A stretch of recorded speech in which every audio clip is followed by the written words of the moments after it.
Folks, welcome on back here this Tuesday, not morning, but afternoon, shortly after 1:05 p.m. Eastern. Welcome on back for another fantastic edition of our Traders Talk workshop for recording purpose. End of the month, nearly July 30th. Great to have all of our students and members alike. I saw Luis just before, Charles, Grant, Kathleen, Barbara, got Ravi, some of our newer students and trial members joining us here in chat right now. Got Booker, Margaret, Sabina, great to see her, and all of us otherwise. So without further ado, let's hop right into the thick of things here this Tuesday afternoon.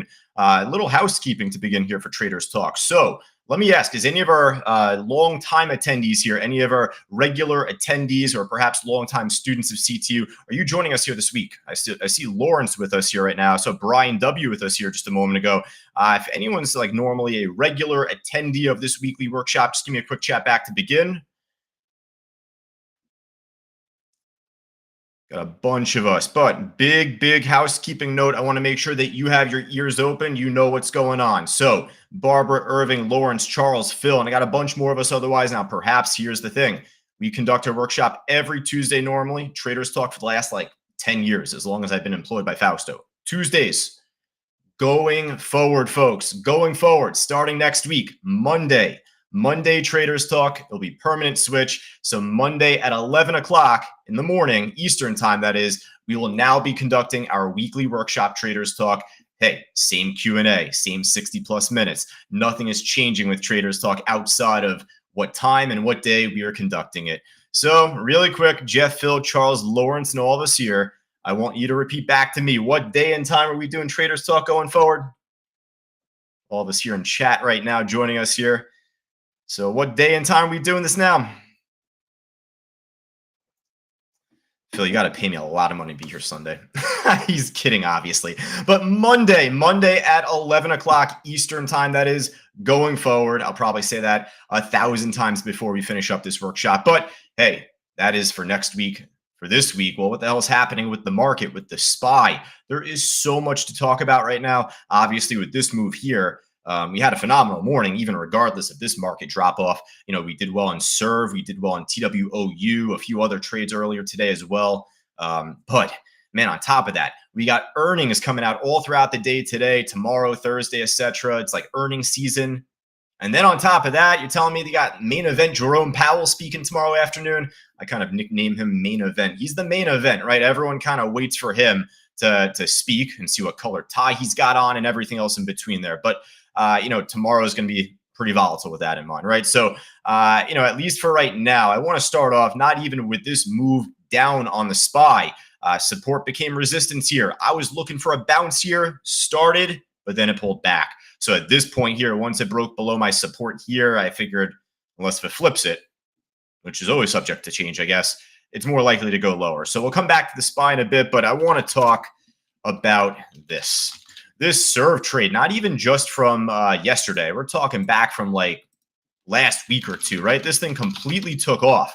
It was like a $2.75 stock back mid this month, mid on the 18th that was, and then gapped up off of some sort of news, then took off, right? So let me ask our chat here once again, Jeff, Luis, Charles, and all of us here otherwise, who ended up getting a piece of this SERV trade just over the last week?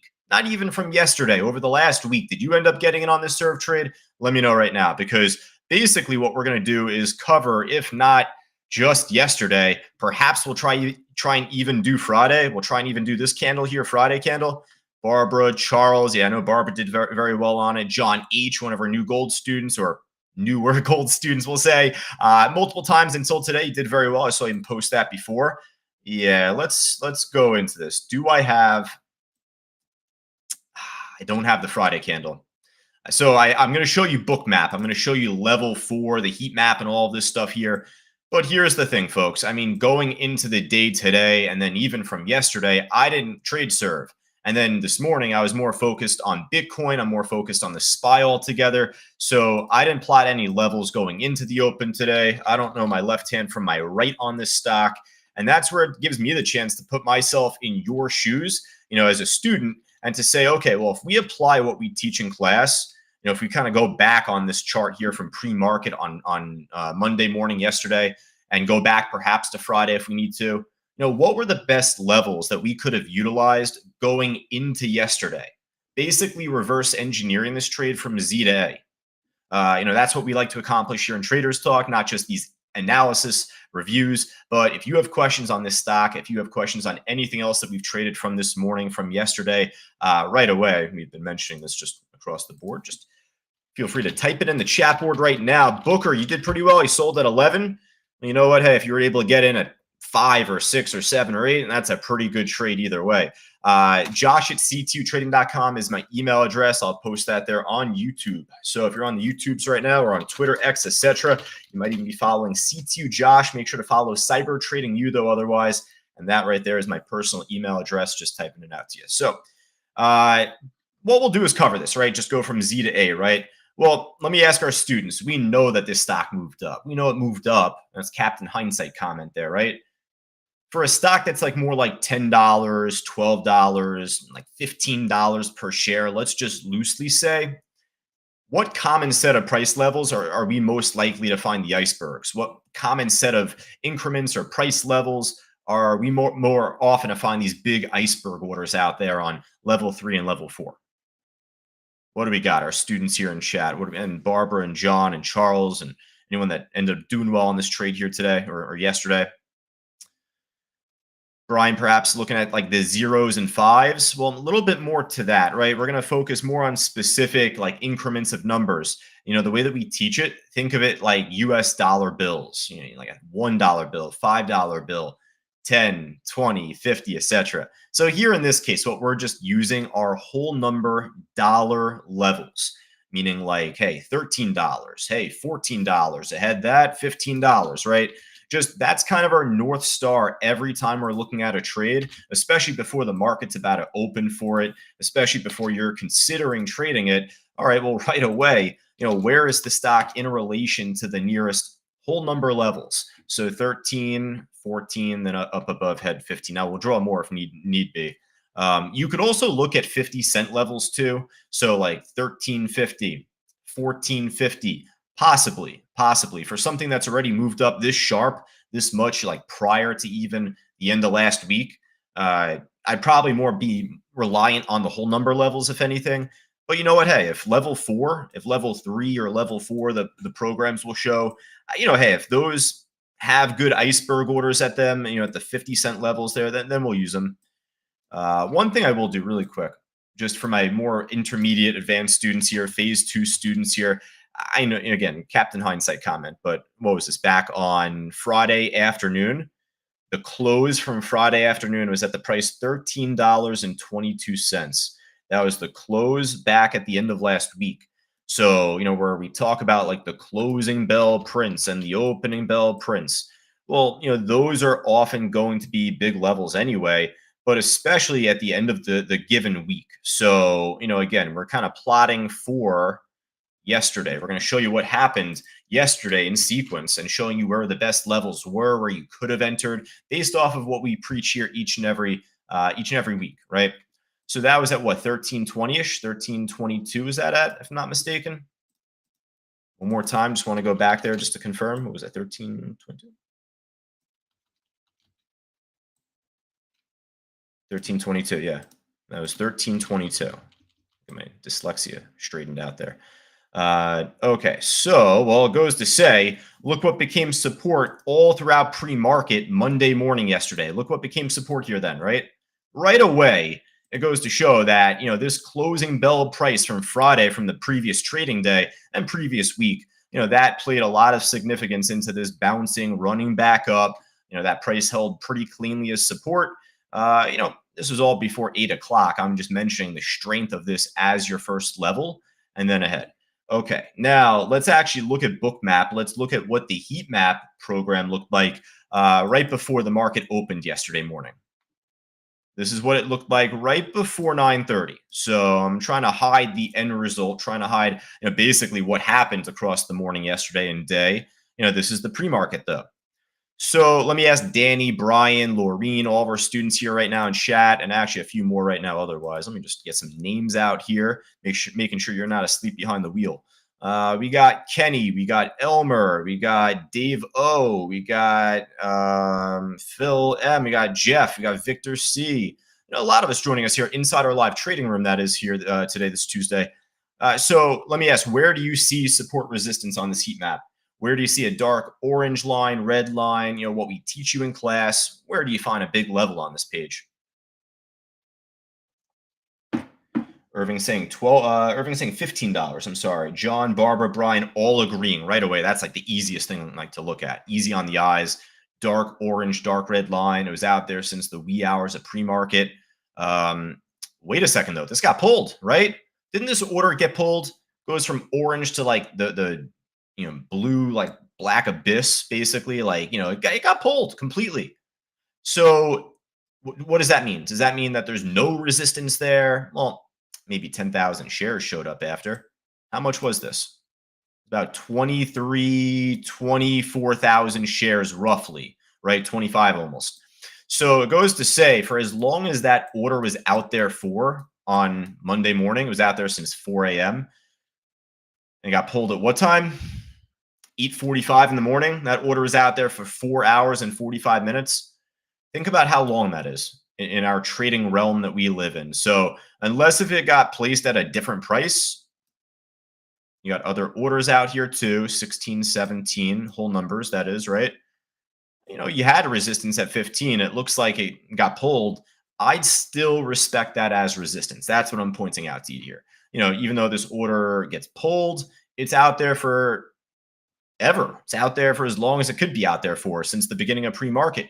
So that's where I still respect this as your next big level ahead on this trade. Now, if I'm looking at like everything else, like CVP stuff and the Delta column stuff, well, again, look at the whole number here at 14. Not really like a dark, bold red line or one that's stretching out for a long time, but there's definitely a lot more volume near this area compared to the prices above it that got filled, below the prices here. Really, this sticks out a bit. Not only that, at least this is actually the Delta column I like to nickname. This is just Delta, basically to say that that's not just volume. That's not just volume coming in. It's green. What do we nickname green, folks? Barbara, Luis, all of us here in chat. What's our nickname for green? My legal birth name is Joshua Max Levitan, right? My nickname's Josh. Got a few other nicknames that aren't Josh that you don't know of, but the nickname's a nickname. What's the nickname for green? It's buying, right?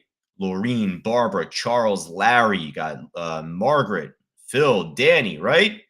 Speaking of nicknames, you got the Iceman in the chat right now, Larry, right? So, no, it's just to say, at least, though, it popped above it right before the market opened. And, hey, I guess it popped again as soon as the market did open up. Took off instantly. Okay, so this actually makes it that much more interesting because we would want to try and grab that entry off of 14. We'd want to jump in when it breaks over 14 right there. For as much buying as we have there, why not take the entry when it breaks through that big level on the way up? Well, I'd love to do that. That would be ideal. But, folks, this takes off as soon as the market opens. We're waiting the first 5 minutes, aren't we? We're not jumping in here from 9:30, 9:31, 9:32, 9:33, 9. No, that's like rule number 1 we teach in class, right? Phase 1, lesson 2, best times and days to trade. We talk about waiting the first 5 minutes. So for as ideal of a setup as that actually was, it's like, shit, this thing just took off right away, right? All right, let's improvise then, right? We'll see if this will work out. Again, like we know it moved up later on, like across yesterday into today. Stock was at what, like $24 today? We know it moved up. But let me ask Danny this. Let me ask Grant this, Philip and Phil and Margaret and all of us here otherwise, Iceman and Charles and all of us. When a stock breaks above resistance and it runs off of it, every Tuesday we do this. Now Monday we're going to be doing this. Resistance becomes what? Resistance should initially become what, folks? Support. So if it pulls back, if it were to pull back after the first 5 minutes here, I'd be chomping at the bit to try and get 14 as support. If not 14, then I guess there was a smaller iceberg here. Wasn't as big as what was ahead at 15 or 16 or 17. But it's interesting. You do have this smaller order. It's at 1436. You know what? It was out there not since 4 a.m., but since like 8:40 in the morning. Actually, before the seller at 15 pulls. So it's someone different. But you know what? It's 15,000 shares, right? All right, you know what? That could have become a level right there. And we don't know the end result here. We still might be wrong, but let's just plot a line right now at 1436 that was, right? 1436, that small little iceberg order right there. So what happens? Took off. Can't make this shit up, folks. I mean that not to sound rude or blunt, but it's just to say you can't make this stuff up, folks, but you have to react to what we teach you in class, what we go through here every week. Every week we go through the same motions. Now, what I mean by that is this. Well, hey, there was an iceberg order here at 1420 that popped up. This was for 255,000 shares. All right, in the grand scheme of big, how big is big, or what is larger? What's the bigger level? 255,000 here at 1420, or 15,000 at 1436. Now, to the naked eye, 1420, right? So you'd be more interested once this order shows up normally to get the entry off of 1420, right? It pulls back, maybe like glosses right above the iceberg, bounces, or preferably it could break under and over, right? Well, that's if it breaks under 1436, because folks that are 1436. So it's just to say here, this ended up breaking above resistance, much like it did at 14. But again, thing is that it didn't pull back that far. It took off as soon as the market opened up. So is it possible it could drop back down there again? Maybe. I want to go over another trade coming up, one that took place earlier this morning. A trade that didn't really throw me off too much, but I knew as soon as it pulled back below my line, I'm like, this is a full-fledged reversal. That was the SoFi trade. So that was pretty, similar in that regard. But here, no, you don't want this to pull back as deep. In this case, it broke above the next resistance and took off what, like 75, 85, nearly $1 up. All right, well, when a stock smashes above resistance and runs off of it as well as it did, first test, best test, meaning that I'd expect that resistance to hold as support initially. Now, the question is, do we get higher high? Do we get that big move shortly after? Or does it begin to pull back a little bit more in the coming candles? Because that's where you'd have to take the break-even trade or just take a small profit in the grand scheme of it. But the thing is that it popped resistance pretty quickly. Resistance became support here. And guess what became support afterwards? The next resistance at 15 bucks, right? I mean, shit, this thing ended up making a pretty good move right off of 15. And I mean that here. It's a nasty shake at first, but this does exactly what you need it to do, right? This breaks under and over. Even on a 15-second chart, I'll kind of just show you that here if I can.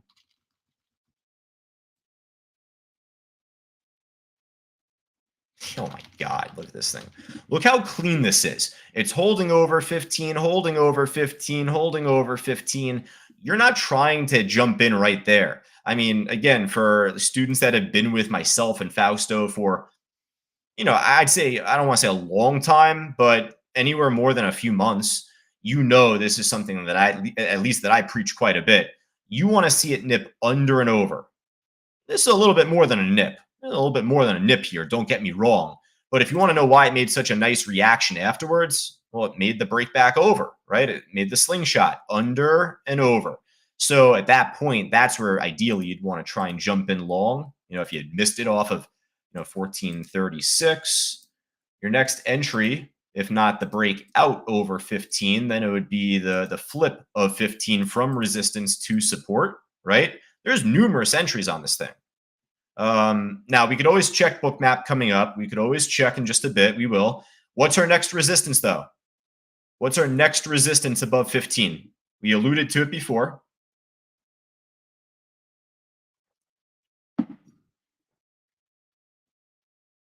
Laureen, Ravi, Phil. Well, Laureen and Ravi, I'd say 16 bucks. Yeah, 16. Right? Whole number level. You get lost in the woods, you look up at the North Star, you find your way home. That's how I kind of refer to these whole number levels, right? You should always assume that they're going to be big levels at first. Now, you want to confirm with level 4. You want to confirm that with level 4, folks. All right, so really quick, I'm going to try and hide something here now. Let me just show you this. I mean, you see it right here, point blank. We had it at 16 here in pre-market. market, we told you about it. It was there. We said 16. We said 17 after that. Well, after the market opened up, it only grew larger to be nearly 100,000 shares. So you know that's your next iceberg level going up, right? Now that's resistance, right? Look what happened to 1420. This is a perfect example of a ladder. So here, I mean, it's failing to make higher highs or clean higher highs. A little pop and drop here. It pulls back.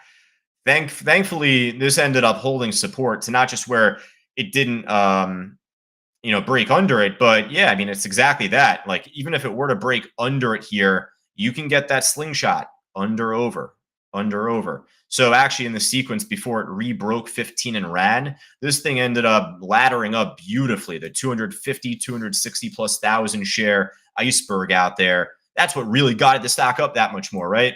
So of course, once this laddered up and it moved up, 15 became your next level and it broke above that and flipped. So 16 is next after that. The more times a stock, or retract, the more a stock goes up, up, up, up, up, I'd expect the first time it hits resistance, it should hold it. It should hold it. So the same thing was to be said at 15 here when the market opened up. Oh, let me go back to my 1 minute chart. I don't like the 15-second chart. That thing's only just to show like the inner workings of the 1 minute bars.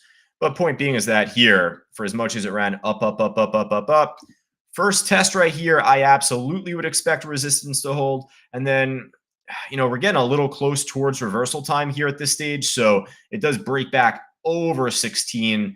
If anyone attempts the breakout entry over 16 here, you need to see it keep trending, right? You got to keep seeing this thing popping higher, going up towards the next resistance that was likely there at 17. If it's not going to really make that extended move, it just goes back to what we always preach here at CTU. If it's not going to make that big move higher, it's going to make a big move.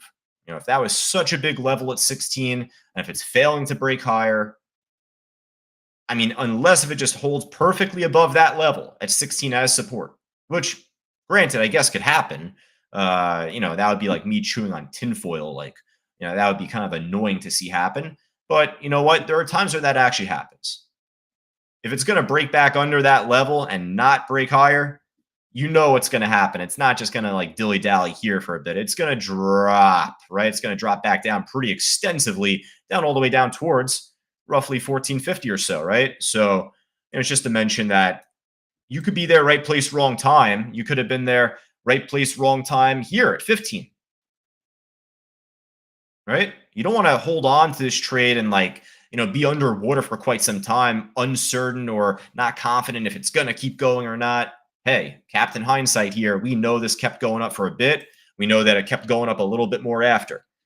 We're not trying to hold on to losing trades, down 800, 700 bucks.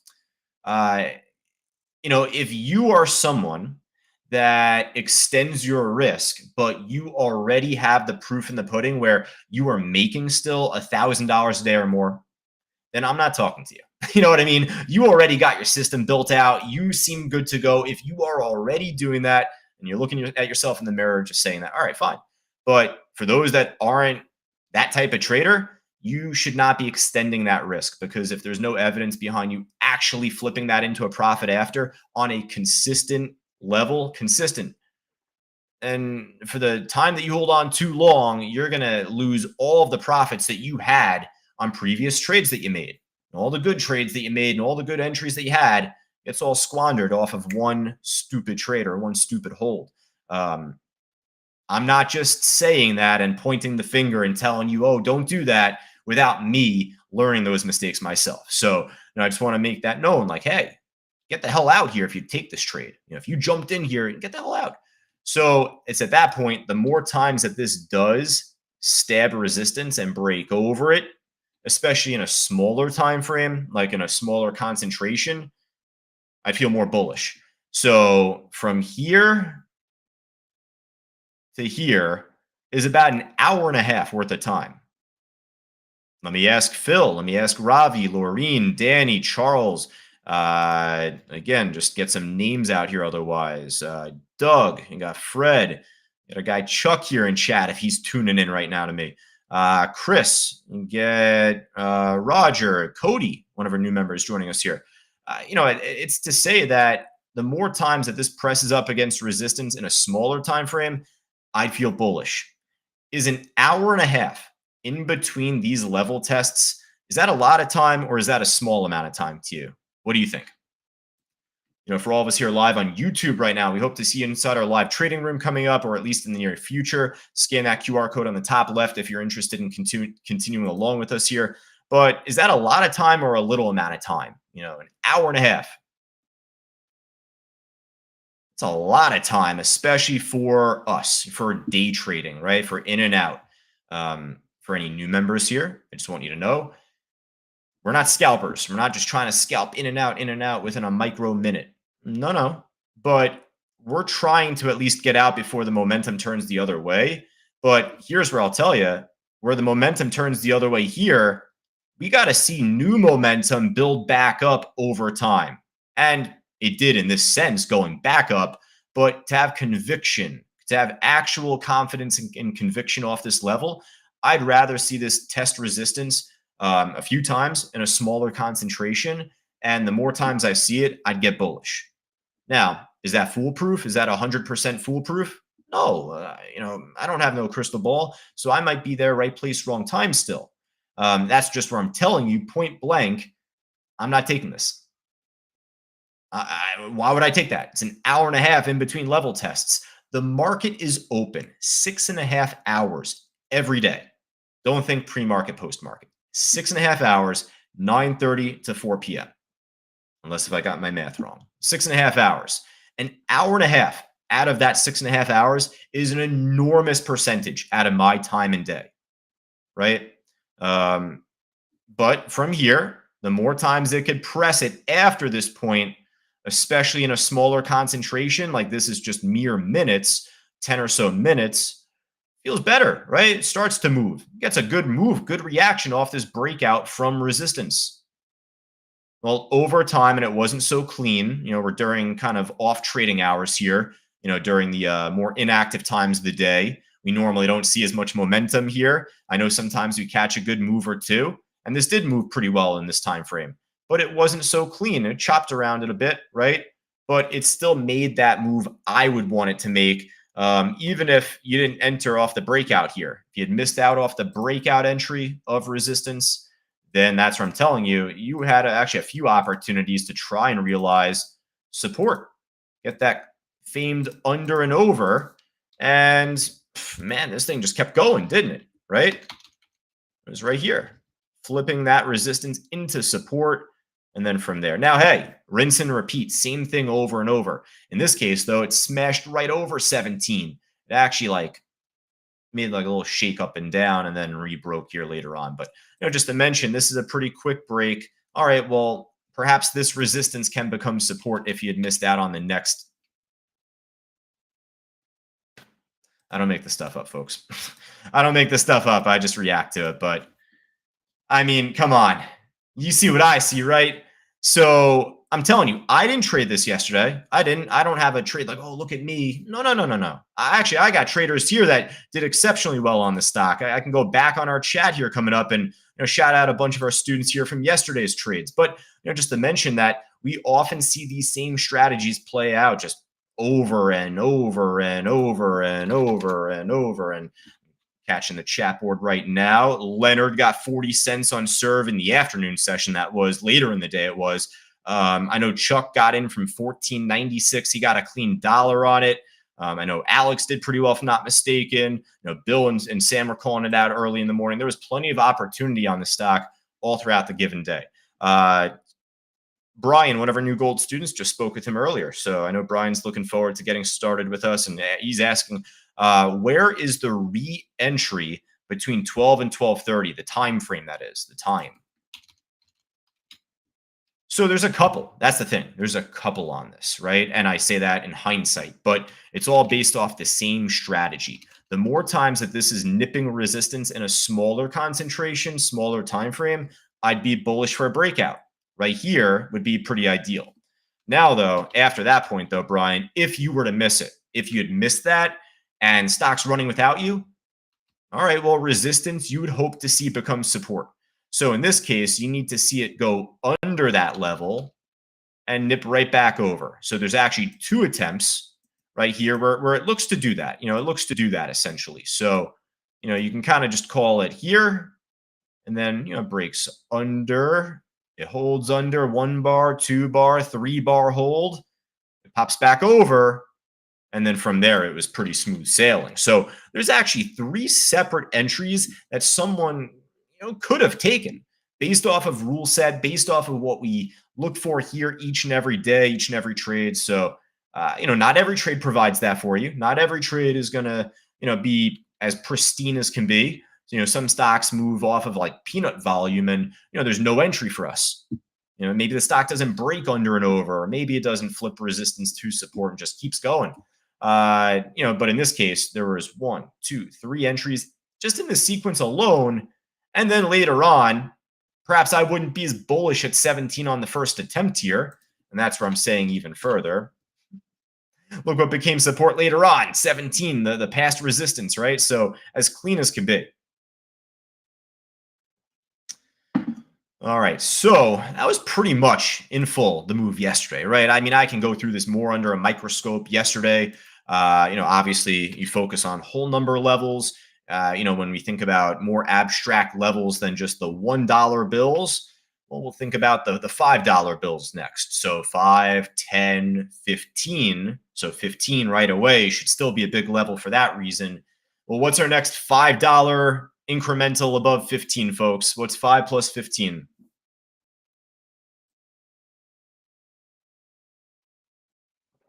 20, right? So as you could see in the after hours yesterday, pop, drop like 3 or 2.5 points down, thing tanked, right? Pretty strong resistance that was. Really quick, one thing I just will do, one second, just want to go through this really briefly. We'll just show you what happened in pre-market this morning, basically. I had it from one of our new students here, just kind of saying, I'm more interested in looking for dips. I'm not as bullish when a stock already runs up, up, up, up, up, and then to try and take it even higher, right? I get it. Hey, I'm the same way. Trust me. So, remember, this stock was $2.75 2 weeks ago. Tell me now it's $20. So I wouldn't be as bullish on this stock the more and more it pushes up, because naturally, big trees fall hard, like we say. So let me just get the closing bell print from yesterday's trading, or even this one.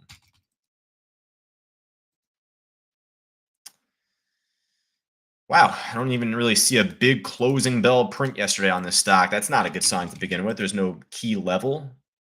Guess this would be it. 33,000 shares. That's nothing, especially compared to the 250,000 iceberg order that we had, especially compared to like the opening bell print that we had from yesterday. Even, we had mentioned that it was at $14. That was 204,000 shares. So, how big is big? Is 33,000 big in relation? Not really. So I'm just saying that this is not really a great level to utilize going into today. Now, you know what happened to it right now. Obviously, big trees fall hard, right? That's our lesson here. So getting smashed. But point being is just that, pre-market, it was still kind of holding over 20. It held as 20 support at the open, little under and over action there. But yeah, this thing's cooked, right? This thing is absolutely cooked. As soon as it breaks below 20, it flips it into resistance essentially, and game over, right? Again, I can't stress to you enough. This stock was $2.75 a couple of weeks ago. So, for all the lines we just plotted here, I'm going to delete all this here. For as much as it ran up just the last week and a half, you got to expect it. Now, when I say you got to expect it, well, we put it on our watch list still. I mean, it's still worth watching to a great extent before it tanks. Hey, maybe there's a chance it can keep going for all we know, right? Like, you never know, I reckon. But as soon as it begins to first, I will say, as soon as it begins to pull back here, like once it drops down from this point, that's really where you start thinking like, uh-oh, that might be the end of the road there. And then certainly that is it. That's it right there. Because over time, once support breaks, support flips, and then game over. So that was pretty much the trade that we had all together on the SERV, right? Now, if anyone has any follow-ups on that, let me know. Josh at ctutrading.com. Just again, if you're on YouTube, we invite you to join us inside our live trading room at the end of this webinar here coming up. Live streaming each and every morning and afternoon. We'll be back on at 3 o'clock as well for a full hour of commentary. But yeah, let me know if you have any follow-up questions in relation to just SERV. Just SERV. Got some questions that came in though. Otherwise, I want to save this one, Mark. I want to save this one for a second, but we'll see. Let me jump to this one next. We'll see. Oh, okay. Actually, here's okay. So here's a good one that we'll go through in between first. So this came in from one of our new members, Harold, new trial member here, Harold, and he's asking, basically, just for lack of better phrasing, what do we expect out of the Fed meeting coming out tomorrow, right? What's going to happen tomorrow? And for anyone that's inexperienced with these Fed Reserve meetings, the FOMC meetings, Harold, if you have an extensive experience behind you, then you probably have a good idea, right? But this is just where we tend to see the big wigs at the Fed, Jerome Powell and company and others make decisions and votes on all sorts of different policies, really. But otherwise, the big thing is a lot of people were thinking about automatic lowering of the rates in September. There might be a small percentage that Powell lowers them tomorrow. That's what I was reading up online, at least. So that's just all I am thinking about, really. That's just like, as far as what I see out of the market here today, a lot of folks were thinking that this drop was going to happen if they were to lower them. Well, hey, maybe if they lower them tomorrow and the SPY doesn't continue to drop, would you say that this move here was priced in? To a degree, right? To a degree. You call a move priced in after the move already happens, and then the news comes out, right? So if people are expecting the market to drop, if they were to lower the rates coming up, then we've already dropped off a hell of a lot here today. Not only that, but we've bounced back up, and Brian, we're back at my level. Look at that. We're back to my big level, Brian. So actually, really briefly, I want to show you this. This is actually pretty cool. We may have brought this up at some point at the end of last week, maybe not in Traders Talk as much, but just I post this on my own personal Twitter account, just CTU Josh. You could follow me at, but just all these crazy transactions on time and sales. This came in at like near the end of last week. At the end of the day, I think it was this one right here. Look at all these transactions. This was at the end of the day. We'll call it Wednesday. We'll basically say 1 million shares, another mill, again, another mill right here added up, another mill over time here. There was like 10 million shares total, basically, with everything counted together. And that was, well, right here.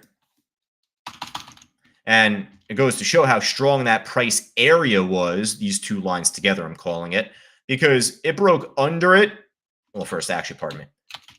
It bounced off of it at first, but then it broke below it. So I was looking for SPY calls here at this point, didn't get it, and I might get it later on coming up, but just to mention, support broke, support briefly became resistance here.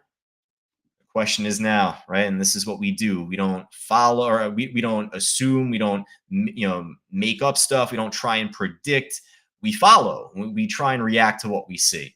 So we do plan out levels, and we say, all right, well, if we can get support to build from this point again and get higher lows, then I'll have a little bit more confidence to see a better slingshot heading into tomorrow, at least by the time the Fed meeting ends. Give me 1 second here.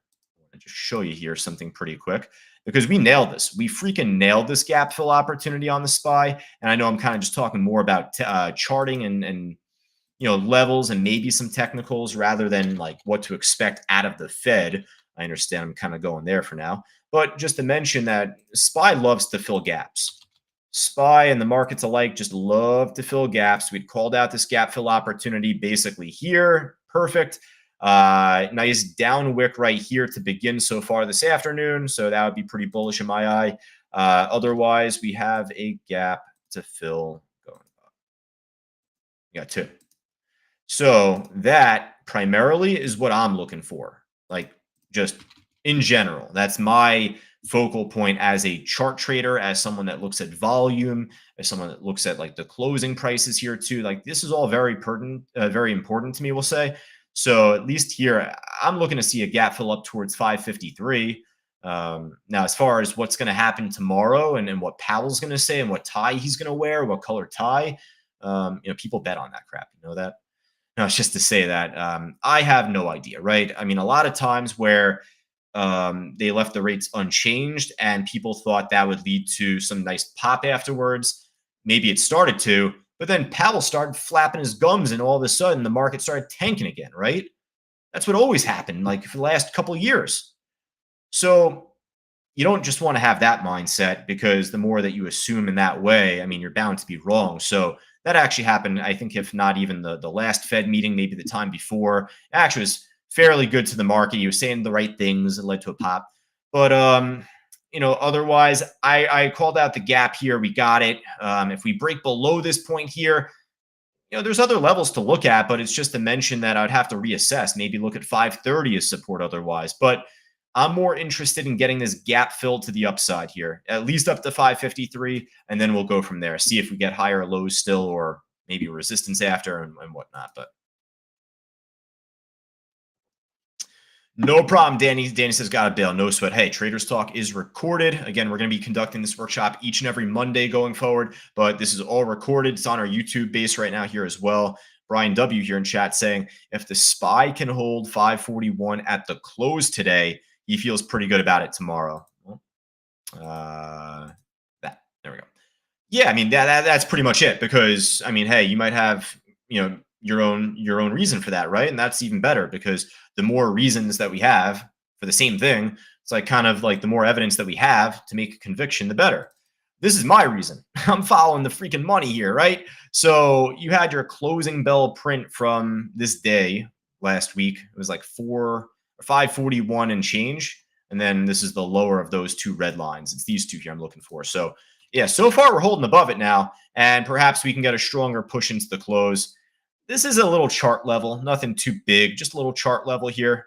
Nothing as big as this is or as this is here. This is the close from Friday last week. So, it was trying to hold it as support a little bit here, a little bit here. If it's not bouncing, if it's going to keep breaking under it, then this becomes resistance. So even if we can get that today, would be pretty nice to have like a pump into the close, but maybe we'll hold resistance here and then we'll see what happens tomorrow. Main event Jerome Powell, that is. We got to see what happens with him. All right. Now, okay, here's another good question. Then we'll get to Mark as well, because I actually had another student that emailed me about Bitcoin and ties in with Mark's question. So, but first, I had a question as well from one of our newer, I think, members here joining us. They might have access to the Phase 1 stock course. Keep in mind that Fausto and I are conducting the Phase 3 classes today. I'll be doing that this afternoon myself for him, and looking forward to trading the close with you all. Hopefully, get a good bounce here. But one of our new students was asking here just before joining CTU, I was mainly doing option calls and leaps, swinging stocks before their earnings. Over time, he says, over time, it became too risky. Maybe not the leaps. I mean, maybe just he was doing like shorter term expirations, though, like too risky altogether. He's saying, how do you trade a stock to anticipate good or bad earnings? Well, it goes to what we just kind of said before. We try not to assume. We try not to predict. We react. And here in the case of earnings, I'm speaking for myself, but I want all of our students to follow what I'm doing and follow what Fausto is doing as well. If you are going to swing trade a stock before their earnings, then there has to be very good faith from your side and confidence as to why the stock could pop, coming off their earnings call. I don't really trade a stock pre-earnings, meaning like today, if I'm not mistaken, I think AMD reports their earnings today after the close. I think I'm right with that. I'm not trading AMD today, that's for sure. It's moving around a bit here and there, but the whole market's moving around a little bit here and there. It's just to mention that I'm not going to hold going into earnings. I would much rather see what happens and then react afterwards, as a day trade goes, as a day trade even. So how about this? I alluded to it before. Make sure everyone's listening in at least here a bit. Was there a company that came out with earnings early this morning that we were a bit disappointed by? There's a company that had earnings today that they made a move at first, then just went the other way. It became very disappointing. Do you recall what that stock was? Booker asking here, can you look at IMNN for support resistance? We will in just a bit. Definitely. We will in just a bit there, Booker.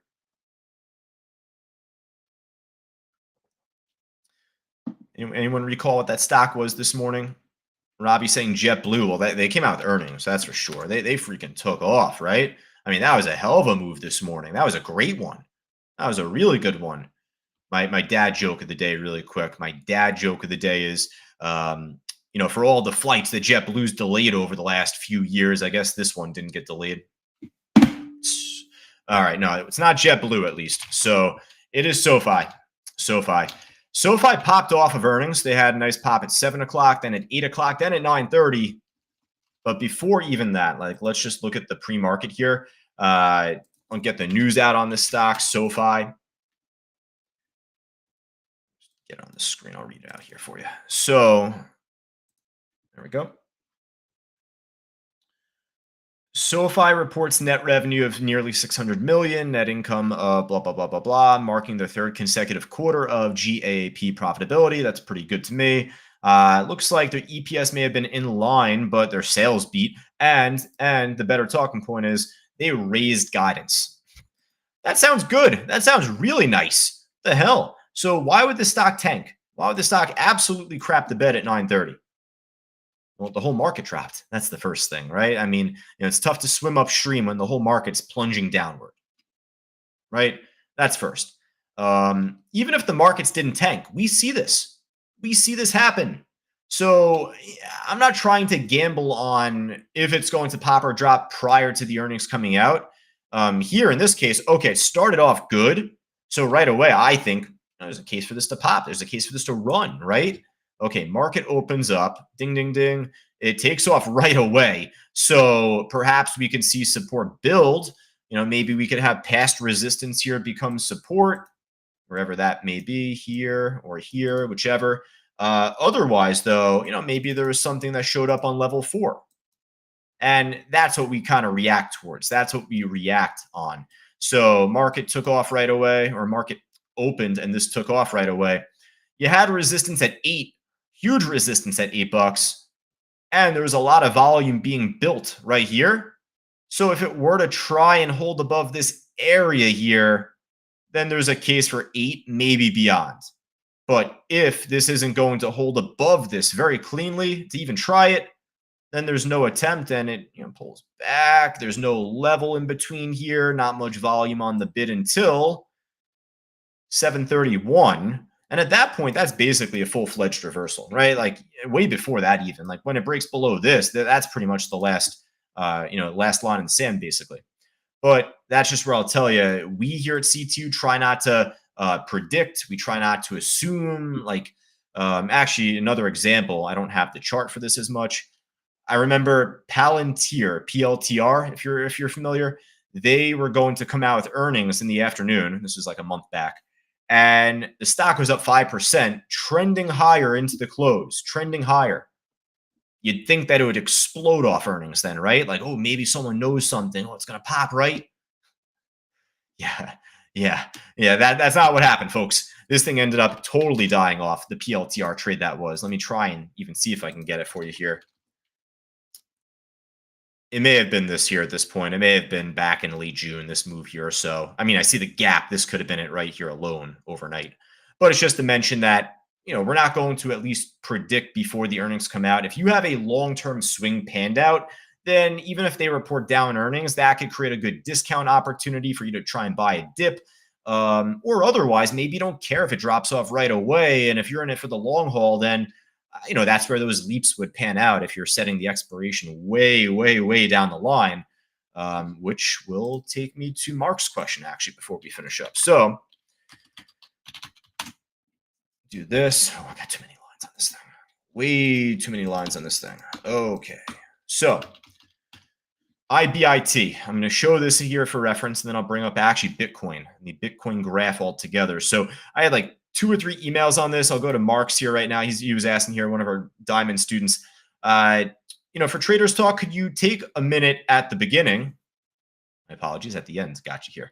But just to show everyone how to assess Bitcoin on level 4 on Bookmap. I know you mentioned something about getting a specific feed, but then do I type in the specific symbol? Thanks. What do I do? So this is Bitcoin. This is my graph for Bitcoin. Let me actually clear some stuff up.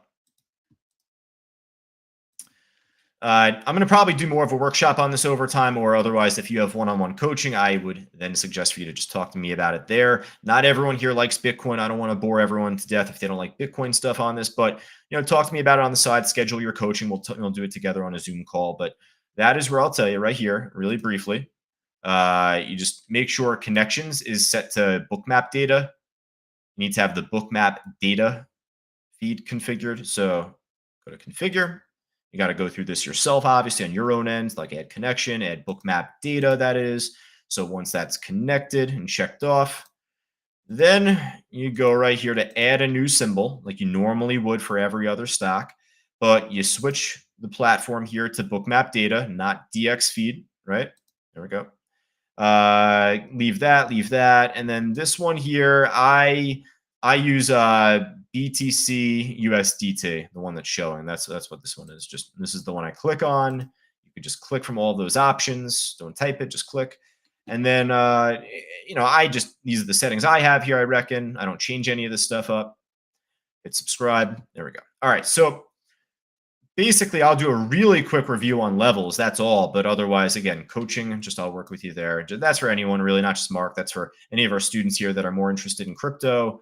Just I'll talk to you then. But otherwise, from the last, week and a half, we saw resistance at 70,000. Actually, first, let's start with this. Let's start with this here. And do this here really quick. We got resistance at 70,000. We have resistance above that at 72,000. Easy to say. But we got support here, right? Support here. What is that at? 64,000? It's 120 Bitcoin, technically, that is. But support. That's support, right?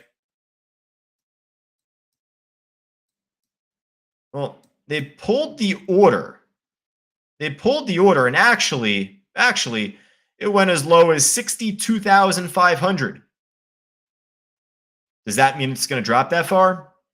Well, this was back a week ago. This was 7 days ago, my friends. You know what happened? Bitcoin dropped all the way down to 64,000. Where this iceberg was, where it was, it broke under it. It broke back over it. It freaking ran to 70, right? So that's the first thing, right? When that order was out there for as long as it was, you still want to treat that as support, even if it initially gets pulled.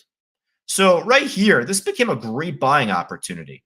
Broke under, over, bounce. Okay. Now, otherwise, at least, across the area here,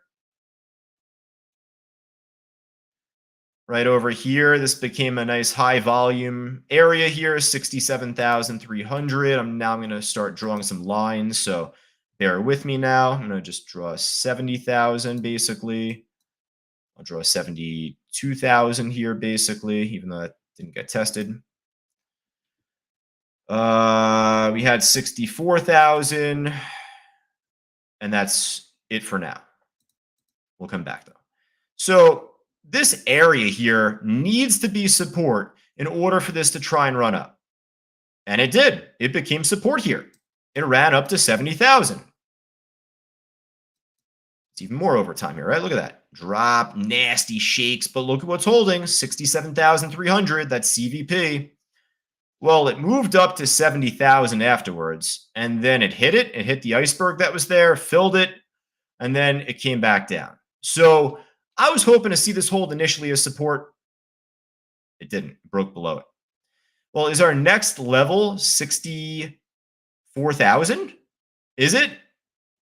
Well, not really, not exactly, because as much as we saw an iceberg at 64,000, looks like here we started to see some pretty good support build up. Where is this? What price is this at? Like 66,000? That's 66, maybe a little over even. There's actually like two lines basically we could use, the combination of them. So ideally, I was looking for this to be support next. When this dropped and it broke below my 67.3, that's where I was saying to everyone, in the trading room, and I was saying it on Twitter too. Again, follow us at Cyber Trading U on Twitter, CTU Josh as well. And I was actually posting that like, hey, we got buyers at 66,000 here on Bitcoin right here, right? Posted this 2 days ago in the afternoon. Buyers now at 66K as next support. Sellers still at 70, 72K. So, hey, pull down to it, slingshot.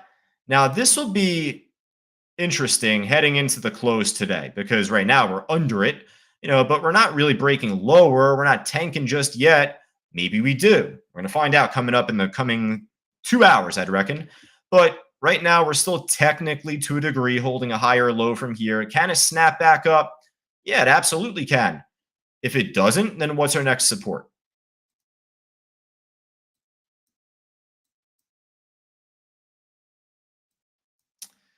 Next big support, I'd say, would be 65,000. Next big support, 65. 180 Bitcoin there on the bid. That's pretty good. So, hey, if it drops a little bit more, 65 would be the next level. But otherwise, I feel very bullish over time. Give it the next couple weeks, few weeks, I think we got a very strong push. If you don't trade Bitcoin, I hope I didn't bore you. It is to say, though, that if you want to get some exposure, IBIT here is a really good ETF, BlackRock ETF that Fausto and I are a big fan of. So, if you don't trade Bitcoin itself, you could use that graph to try and trade this because there's pretty good correlation between IBIT and Bitcoin altogether. All right. All right. So again, if you have any questions on that, let me know. We'll probably update you a little bit week by week on Bitcoin as obviously we're now in the bull market. We're in the good time of the year pretty much. We're about 3 or 4 months after the halving. So, even if August isn't as much of a fireworks show and big pop up towards 80K and whatnot, bear with us. This is going to be more of a swing trade. This is something that, hey, if you're doing options on, set the options out for March or June of next year, even to a degree, if that's considered a leap, you're just setting it out really far in advance. It's a swing trade. It's a long-term thing to look at. It's not really a day trade I'm focused on. All right, folks, with that in mind, hey, we got the afternoon meeting coming up today, just about 28 minutes, 2:30 Eastern. We'll be back on the mic inside our live trading room. Stay tuned for that. If you're on social media right now, scan that QR code with your phone, with your camera on the top left. Get you access to our live trading room for a week-long trial. Now, really quick for all of us, before we finish up, I got to actually attend to Booker really quick because he had asked. I'm sorry, Booker. Get to your question here, then we finish. But can I look at IMNN? It's not really going anywhere. This stock already made a huge pop already, right? Made over 100% move.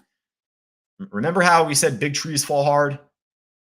Trees don't always get back up again and just kind of lay back down over time. Meaning, is it possible for this to pop? I mean, it's technically building higher lows here. You got a shot, I reckon, here with this. But it already ran. It's like breathing through a small straw. It's kind of that example I give in class where it's kind of tough to breathe through a small straw, isn't it? So it's going to be tough for this to try and run back up again. Hey, it has a good order book. Doesn't have a crazy spread at least, but I just think that this is done for right now. That's all. Now, really quick, before we finish up, if anything, for all of our students, Laureen, Grant, Brian, Danny, Irving, we got Luis, Charles, Margaret, Barbara, and all of us otherwise. And hey, I want full house here on this one. Last time. What day and time are we doing Traders Talk going forward, folks? What's our new time slot? What's our new day for Traders Talk beginning next week? We've always conducted it Tuesdays, so I understand change can be a little, troublesome at times, at least at first. What is our new day and time for Traders Talk, folks? Monday at 11 o'clock Eastern, right? So I look forward to it. I appreciate you sticking it out with me here for this one. But again, Monday at 11 o'clock, new day, same time, same place right here, folks. I look forward to